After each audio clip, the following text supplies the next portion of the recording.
Ito ay rated SPG. Striktong patnubay at gabay ng magulang ang kailangan. Maaaring may masiselang tema, lengguwahe, karahasan, sexual, horror o droga na hindi angkop sa... Makakaharap nga ni Olgana mismo ang kanyang anak na si Dea.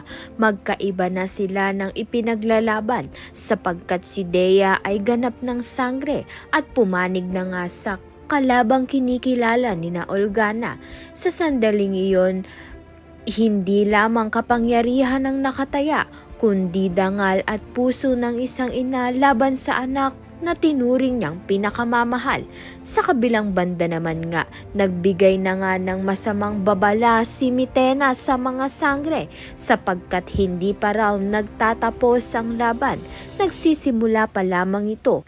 Binalaan nga ni Mitena na sa muling nilang pagkikita ni Tera, sinabi ni Mitena na tatapusin na nga niya ang lahat, subalit hindi naman nga papayag itong si Tera sapagkat kasama niya sina Flamara, Adamus at Dea sa laban. Handang-handa silang ipagtanggol ang mundo laban sa bagong panganib.